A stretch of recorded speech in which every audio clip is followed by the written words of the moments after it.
Eu vou passar a palavra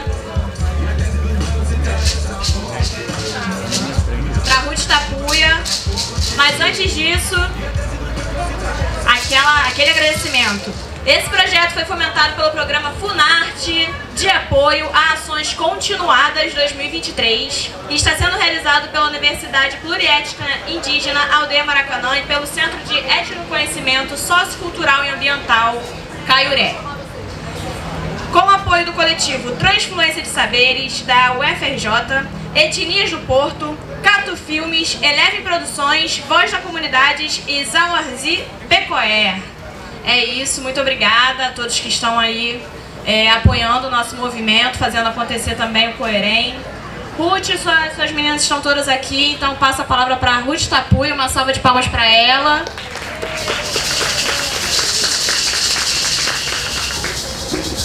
Zanekaruk, Herera Ruth. É uma alegria muito grande para mim mediar essa mesa, porque eu sou aluna aqui, né, do Urutau Guajajara já há um tempo. Aprendo muito com ele, né, sobre cultura tupi-guarani, as línguas tupi-guarani. E é muito importante, né, a gente ter essa mesa nesse Coerem, né, porque o curso de línguas que o Urutau realiza já há muitos anos é fundamental assim para a manutenção, né, das ações aqui da Universidade Indígena Aldeia Maracanã. Eu não vou falar muito, porque o nosso tempo está curto, né? Então, eu queria primeiro fazer aqui o nosso combinado, né, de agradecer com muita satisfação, né, que a gente dá início a essa atividade. Em nome da Aldeia Maracanã e do CESAC, a gente quer agradecer muito, primeiro, a participação de vocês, a presença de vocês aqui, né, de todos os parentes, de todos os apoiadores, né. Esse evento, como a nossa querida falou aqui, é uma realização do programa Funarte de apoio às ações continuadas 2023, uma iniciativa do Ministério da Cultura do Governo Federal do Brasil. Agradecemos esse apoio que tornou possível e viável a realização do 4º Coerem. É muito importante a gente lembrar que já é o 4º Coerem que a Universidade Indígena Aldeia Maracanã está realizando. Mesmo em meio a todos os ataques que a gente recebe, a gente está aqui resistindo e realizando esse encontro tão lindo. Então eu queria chamar as nossas queridas, maravilhosas convidadas para essa mesa. Eu vou começar chamando aqui a Luacan Anambé, que é a coordenadora da articulação do povo Anambé do estado do Pará, empreendedora na arte de costura, palestrante e estilista. Ela está aqui junto com a sua filha maravilhosa aqui, com a sua arte. Então, quem puder depois prestigiar a Luacan, é muito importante. Pode sentar, lindona. E aí, para começar, eu queria chamar a nossa querida guerreira, nossa liderança Joana Guajajara, que é a liderança feminina na terra indígena Morro Branco, Grajaú, Maranhão. A Joana é artesã, monitora bilíngue, mestra em cantoria e organização cultural do povo Teneterrara Guajajara, lá no Maranhão. E para a gente continuar, a gente vai chamar aqui, ó, agora é ela. É o Yurique Apurinã, querida, que é formada em Antropologia, História, Pedagogia e Letras pela Universidade Federal do Acre. Ela é especialista em literatura originária, surda pela Faculdade Betel, especialista em educação inclusiva pela Faculdade Sinal, professora da Rede Pública de Línguas de Sinais e de Artes, e é também professora intérprete da Faculdade Uinasel, mestranda em Linguística Antropológica, nem sabia que tinha, viu? Pela UNB, arrasa, gata, olha! Então, assim, como vocês já estão sabendo, né, a gente tá... É muita coisa, olha só, tá vendo? Essas mulheres guerreiras, uma mesa aqui só de mulheres. Como vocês sabem, a gente está com o tempo curto, então a gente vai fazer uma fala um pouco menor, mas nem por isso menos potente. Então, a gente pode começar na ordem que foi aqui que eu chamei, ou vocês querem... É? Tá bom, então vou começar aqui pela Luacan. Tá bom, Luacan? Prazer enorme ter você aqui, guerreira, com a gente hoje. Rugaru, Unuretã, boa tarde, parentes. Eu sou a Luacan Anambé, sou do povo Anambé, do estado do Pará. O meu povo hoje se encontra nas margens do rio Cairari, no município de Moju, a 282 quilômetros da capital do estado, Belém. E é um prazer muito grande eu poder compartilhar, estar aqui nesse momento e agradecer vocês por esse espaço, por ter esse tempinho de nos ouvir. No momento, eu fico triste da gente não poder ter mais tempo, né? Mas eu vou ser bem rápida. Né? No momento a gente está atravessando uma situação muito difícil hoje na minha aldeia, que a nossa aldeia está quase um mês pegando fogo. E nós estamos com 80% da nossa reserva hoje queimada. Hoje me mandaram uma foto pela manhã de vários animais mortos, porque hoje nós só temos a margem do rio Cairari, que não pegou fogo, mas 80% da nossa reserva, ela pegou fogo. Então isso para mim é uma tristeza, não só para mim, para nós, Anambé, é uma tristeza muito grande. Né? A gente estava com um trabalho incrível dentro da aldeia, a gente estava criando o dicionário da nossa língua, né? Porque a gente ainda tem vários anciões dentro da nossa aldeia e a gente estava resgatando, criando esse dicionário. E quero falar também para vocês que o povo Anambé, ele foi muito esquecido por vários anos. E quando eu cheguei no Rio de Janeiro, há 14 anos atrás, ontem fez 14 anos, que eu saí do estado do Pará no dia da proclamação da República. E quando eu cheguei, que eu dizia que eu era Anambé, ninguém acreditava. Recebi muitas críticas. Alguém me falava que o Anambé já estava sendo extinto há muito tempo. Então eu lutei, eu tive uma luta imensa no Rio de Janeiro para me provar que os Anambé existiam. E foi quando eu e a minha filha, Atna Porã, a gente criou a boneca Nati. A boneca Nati, ela foi a realização de um sonho, que eu consegui realizar esse sonho aos 42 anos de idade, já no Rio de Janeiro, com o nascimento da minha Nati, da minha neta. E através das bonecas Nati, a gente ganhou uma reportagem no Show da Vida, no Fantástico da Globo, e através dessa reportagem a gente conseguiu tirar o nosso povo da invisibilidade. E hoje, dentro da nossa aldeia, a gente já conseguiu, já tivemos êxito através das bonecas Nati. Com uma semana que aconteceu essa reportagem, eu conheci uma pessoa de Alfenas, Minas Gerais, da editora Cria, e a gente criou um livro. E hoje nós já estamos no segundo livro. O livro se chama Luacan e a Boneca Nati. É um livro que conta um pouco da minha trajetória, chegando no Rio de Janeiro, a luta que eu tenho até hoje. E no ano passado, para nossa surpresa, através das bonecas Nati, a gente conseguiu tirar 62 mulheres de dentro da aldeia para participar da terceira marcha das mulheres indígenas em Brasília. E depois desse encontro em Brasília, a gente conseguiu o ensino médio para dentro da aldeia. Conseguimos há 2 meses atrás também uma internet para dentro da aldeia. E tivemos contato com o governador do estado do Pará, o Helder Barbalho.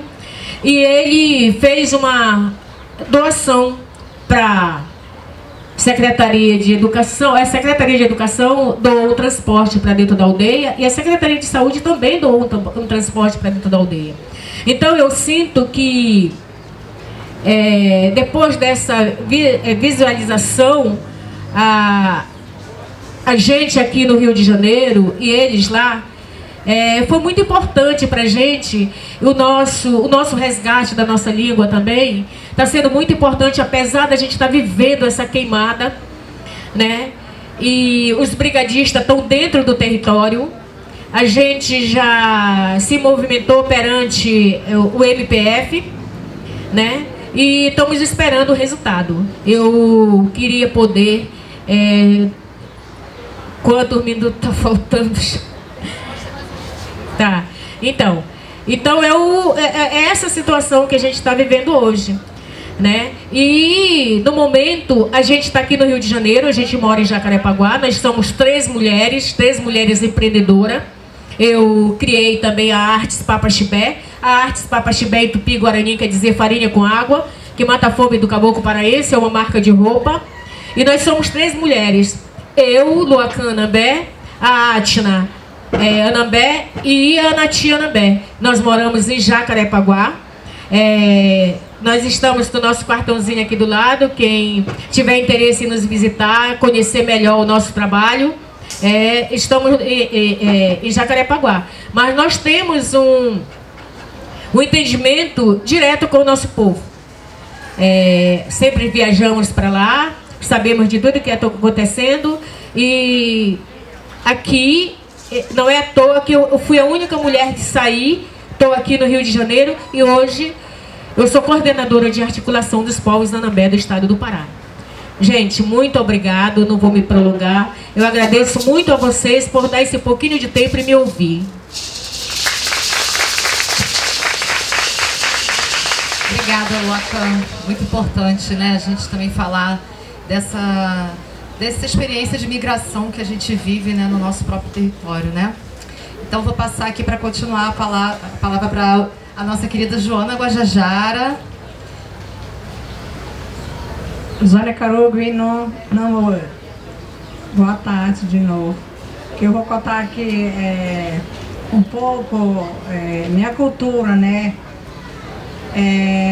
Aldeia Morro Branco, menor território que existe, 49 hectares, 700 metros quadrados. Tem quase 2.000 habitantes lá. Lá não tem onde plantar, né? Fazer plantio, para plantar arroz, mandioca, milho, arroz, essas coisas. Lá a gente trabalha mais com artesanato.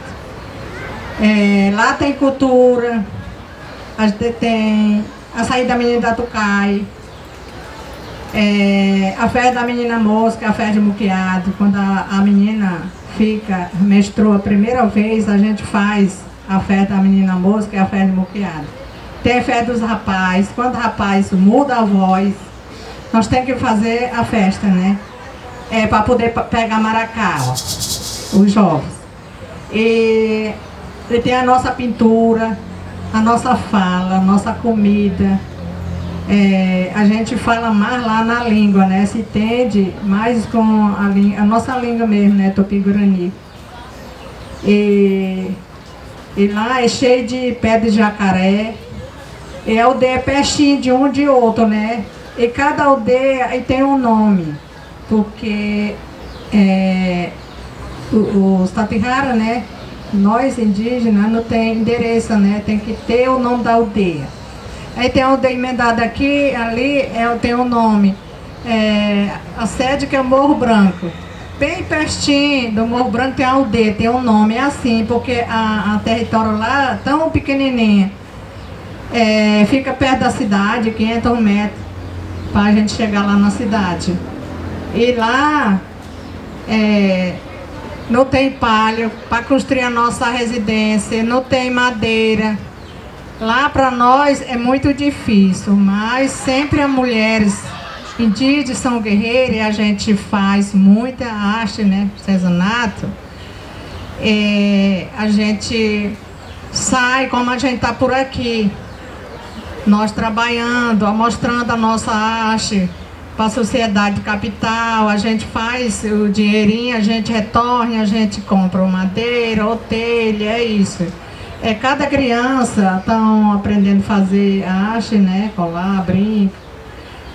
Como sempre eu falo, eu converso com o meu povo lá. Nós não vamos parar de fazer arte, porque artesanato, arte que quem faz parte da nossa cultura. Sempre a gente se pinta, a gente tira tinta de genipapo, a gente tira urucu também, a gente faz colar, brinco, todo tipo de artesanato, maniaque, rede, bolsa, saia. O Guajajara trabalha muito com artesanato, todos os tipos de artesanato que a gente trabalha lá no Maranhão. Principalmente ali no Morro Branco, porque lá não tem nem onde colocar a nossa roça. Quando os outros querem fazer plantio, tem que pedir permissão para outra área para poder botar a roça lá, para plantar, colher, né? É isso que a gente trabalha. A gente canta lá também, os jovens estão aprendendo a cantar, as meninas que cantam a segunda voz.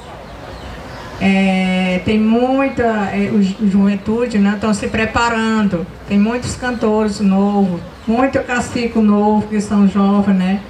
Vieram 5 caciques junto comigo, estão ali na barraca, que estão aprendendo junto com o pai deles, né? Esses jovens que são liderança, são cacique. Quando tem a festa da menina moço, todo mundo está presente para aprender mais, né? A cantoria, as menina mulher, né? Aí participa a festa da menina moço. Como é que a gente prepara aquela menina, né? Que vai realizar aquela festa dela.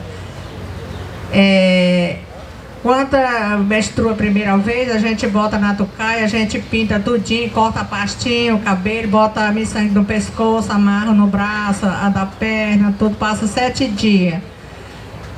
Não pode comer 7 tipos de comida, só peixe e outras coisinhas. Se comer carne de gado, dá dor de barriga. Se comer galinha, e fica cega antes de 50 anos. Tem que ter proteção, tem que ficar 7 dias na tucaia, porque tem um bicho, né, que persegue a gente.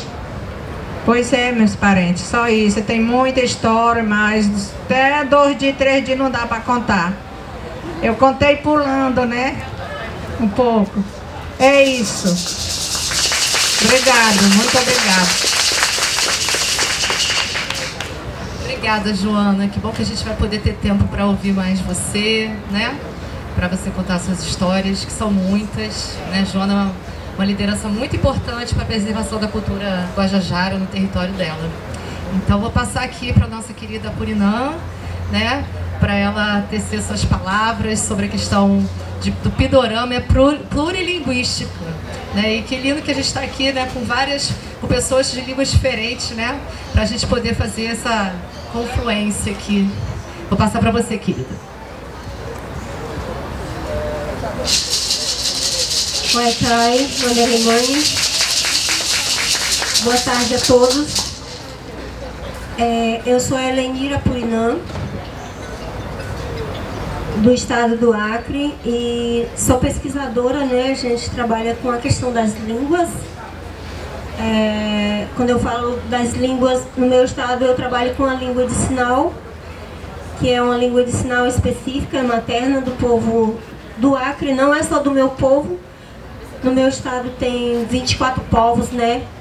Que é uma soma de 17, porque os isolados sempre é negado, né? E aí, quem quiser que negue, porque eu não nego. Se tem 9 povos isolados no meu estado, eu conto todos eles, porque no meu entendimento todos eles somam, né? Não sei por que não contam, mas eu estou contando. E eu trabalho com eles com a língua de sinal.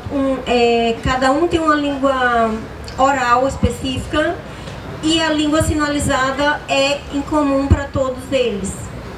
Todos os povos falam a mesma língua sinalizada, que é uma língua diferente da língua brasileira de sinais, que é a Libras, né? A nossa língua se chama Miricuim. E como a gente está aqui para falar de pluriética, né? A gente começa a falar pelas línguas. E o nosso país, ele tem muitas línguas, né? Uma riqueza que é enxergada só por nós, né? Os nossos valores ainda a sociedade não acolheu. Como a gente vem batendo nessa tecla desde a colonização, desde que o nosso país foi invadido que a gente tenta dizer que é gente, né? E até hoje a coisa não andou.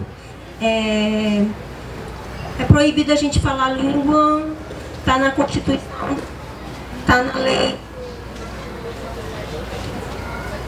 Está na lei internacional, que é a AIT, né, que é uma lei que nos garante internacionalmente dos nossos direitos, diferenciado da língua, da educação específica e dos nossos saberes, que foi o que as parentas falaram aqui, que é de extrema importância, né, os saberes que são praticados, né, nos nossos territórios, que é uma diversidade de povos que existe no nosso país.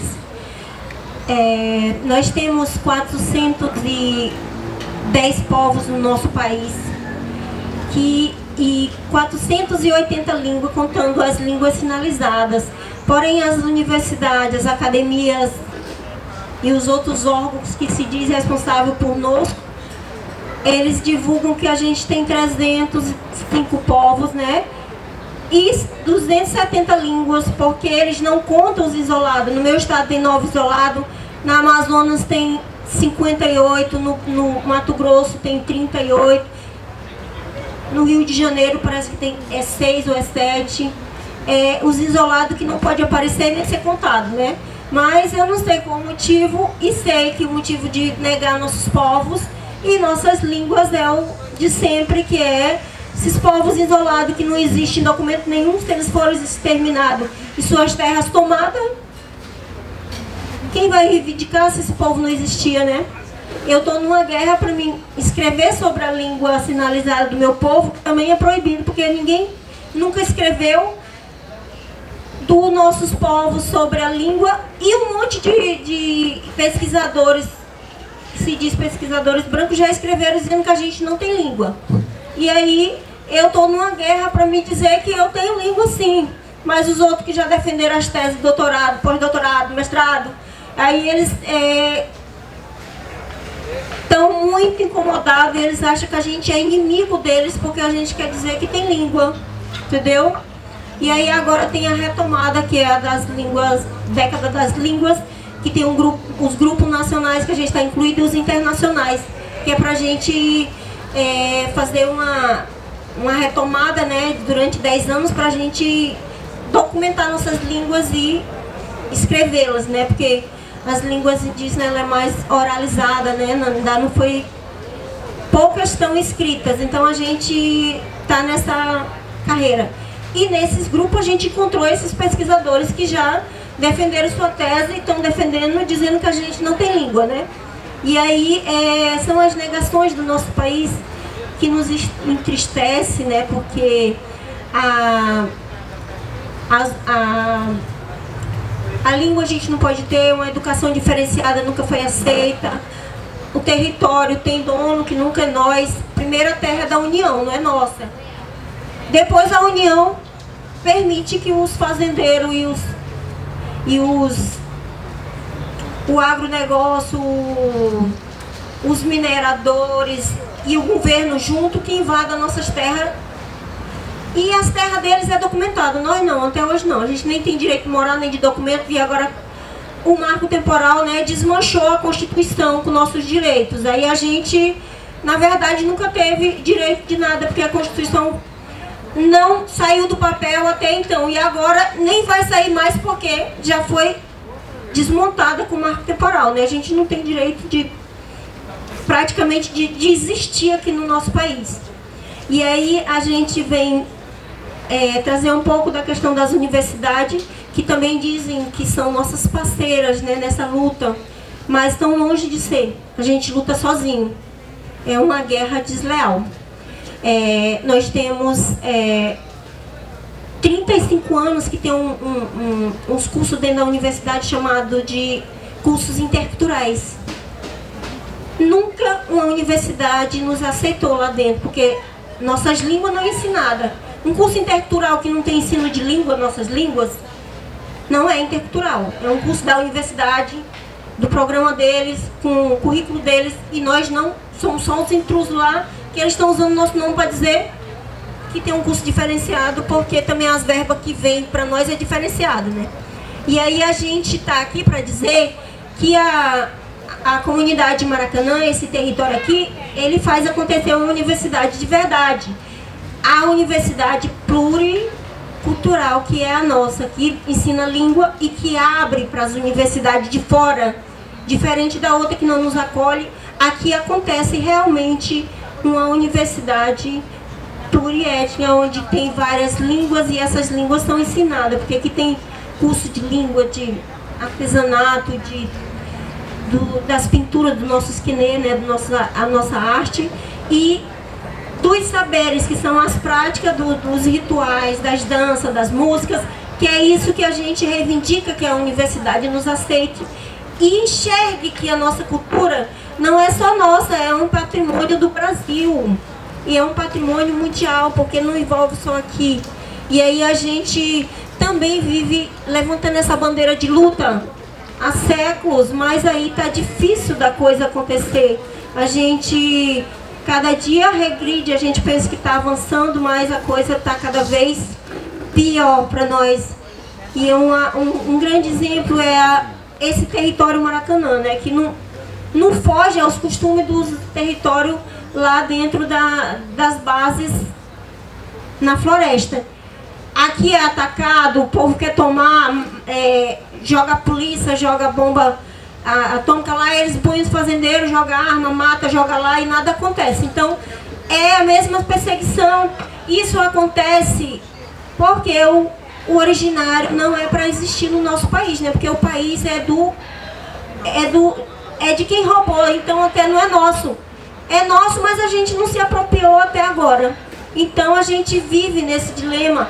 E esse momento aqui é para a gente somar, pedir para a sociedade nos abraçar e lutar junto com a gente, porque a nossa luta é pelo meio ambiente, é pela cultura, é por uma causa que não é só nossa, é uma causa social, que é a questão ambiental, envolve a vida de todos, né? Então a gente pede que vocês abracem e caminhem junto com a gente nessa luta, ok? O tempo está restrito igual aos eventos dos brancos, que eles mandam a gente falar 2 minutos, mas aí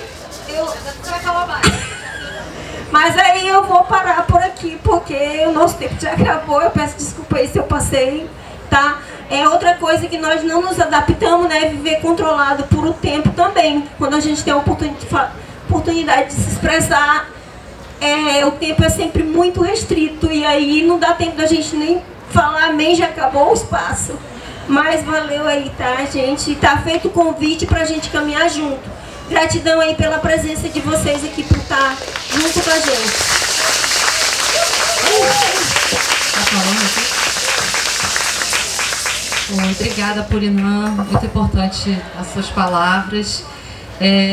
A Lise falou pra mim que a gente tem um tempinho para 2 perguntas, pelo menos, assim. Então, eu queria abrir aqui pro pessoal, para quem quer manter essa conversa com essas guerreiras que trouxeram cada uma, né, a sua experiência no seu território, com a sua língua, com o seu povo, que é a Júlia. Vou passar aqui para a Júlia.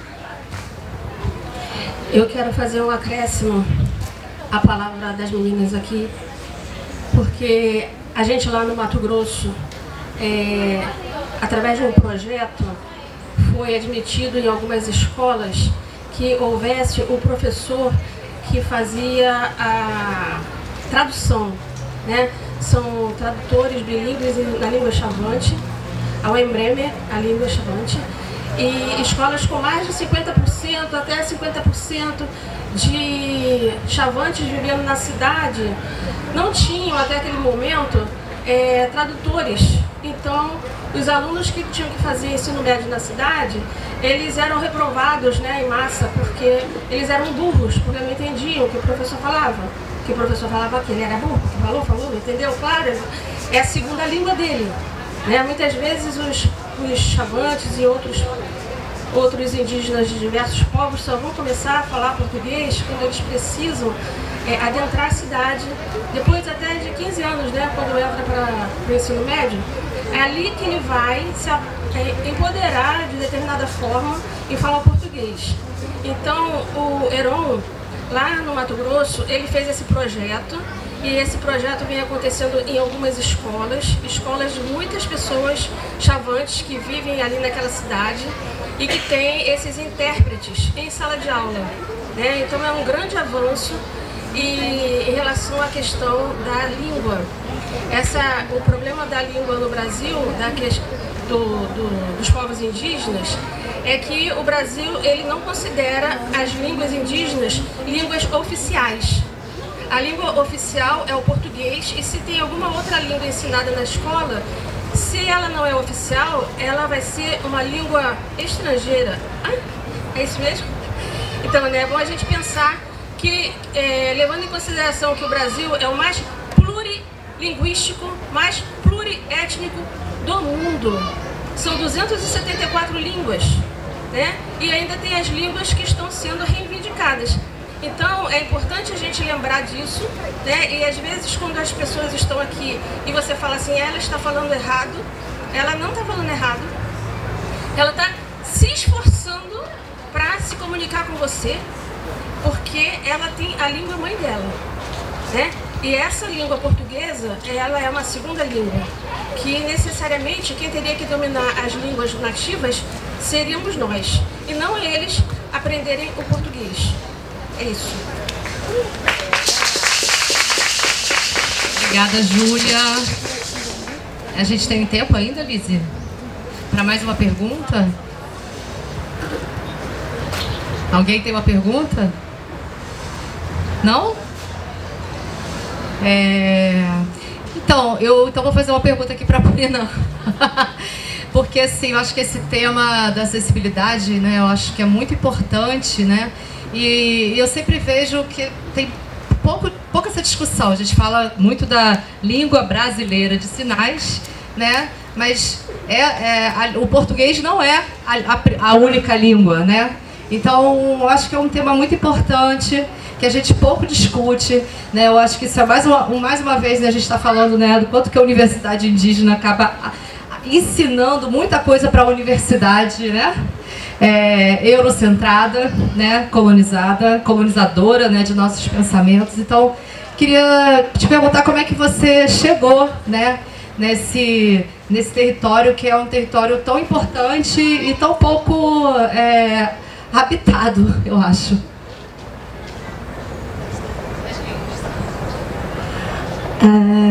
Então, quando você chega na universidade e a gente já tem a cultura da valorização do que é nosso, né? E aí você enxerga que há uma necessidade de se trabalhar o salvamento do que está se perdendo, né? E é a questão da língua, que a gente vem fazendo isso ao longo do tempo, quando a gente escolhe um curso para trabalhar com a língua. Eu me formei primeiro em antropologia. Eu tive vontade de fazer o doutorado, né, em antropologia, até em Mato Grosso do Sul. Eu tentei algumas vezes, que tem lá uma antropologia indígena, né? Mas daí eu peguei como base uma linguística que tem no meu estado, que é o Joaquim Maná, né? Que ele foi o primeiro linguística formado do país, que ele tem 30 anos de doutorado, agora ele é pós-doutor, né? E ele se formou na UNB e ele trabalha para o povo dele desde que ele se formou. Ele já escreveu mais de 200 livros na língua. E ele defendeu a tese dele há 30 anos atrás na língua. Só que não permitiram. Ele entrou no Ministério Público e pediu o direito dele defender a tese na língua dele. E aí não permitiram, mas disseram que ele podia defender de forma bilíngue, né? O português, é claro, que é a língua do colonizador, que a gente tem que carregar pro resto da vida, né? Então, eu peguei como base a questão da importância e da necessidade de se trabalhar enquanto pode de salvamento da língua. E aí, no meu ver, só existe uma língua sinalizada lá no meu estado, que é um estado de povos isolado.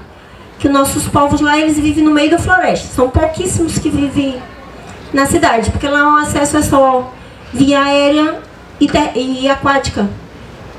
as comunidades são desse preço. Então,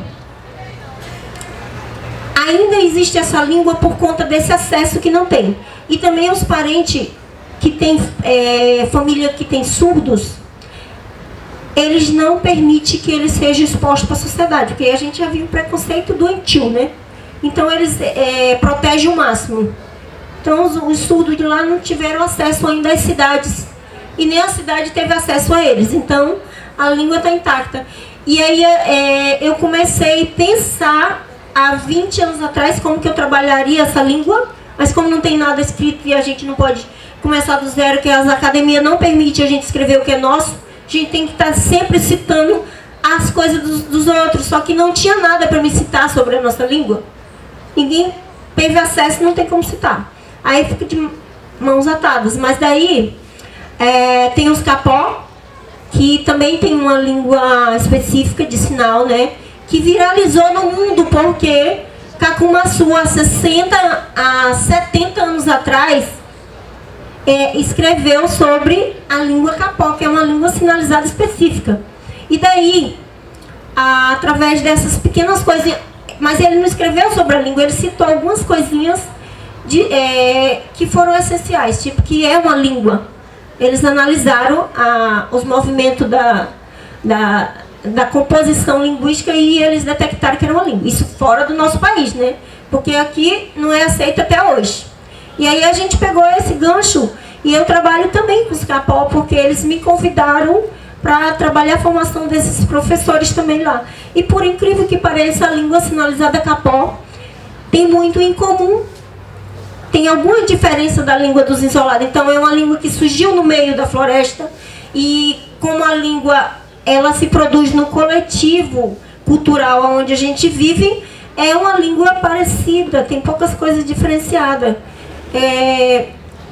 Eu não consigo escrever agora nessa fase que eu estou de pesquisa, mas no doutorado eu quero dar seguimento a isso, das duas línguas caminhando junto. É observado que é uma língua sinalizada originária, já que tem em comum, numa distância dessa, é uma única língua, porque o contexto da floresta e cultural e dos saberes faz com que a língua surgiu de uma maneira incomum para os povos. E aí eu comecei a trabalhar isso porque eu já sou professora de língua de sinais da língua brasileira há uns 15 anos. E aí eu fui para trabalhar com os povos que não tem ninguém que trabalhe com eles a não ser a gente. Eu sou a única que faço esse trabalho diferenciado. Tem alguns parentes que dizem que trabalha a língua de sinais dos povos, mas essa língua de sinal não existe há séculos. Eles dizem, usam o nome, né? Uns parentes que estão até nesse mesmo grupo. Mas eles nunca tiveram acesso à língua sinalizada isolada, que é uma língua que é dos povos. Porque na hora que entra a língua de sinais de fora, morre, matou a outra língua. Não tem como você ensinar para o surdo. É diferente do ouvinte, de dizer, não, gente, o certo é a nossa língua, a que eles estão trazendo. Não, porque ele já chega dizendo que a gente não tem língua. Então, é trabalhar enquanto existe, porque senão depois não tem, é impossível você continuar com a língua. E aí a gente está fazendo esse trabalho em parceria, né, com a FUNAI e com o IFAM. Inclusive eu já dei entrada para fazer o inventário da nossa língua, né? Não sei onde que vai doer muito isso, mas a gente está na guerra. Estamos aí. Obrigada, Purina. É um tema muito importante. Bom que a gente possa conversar mais.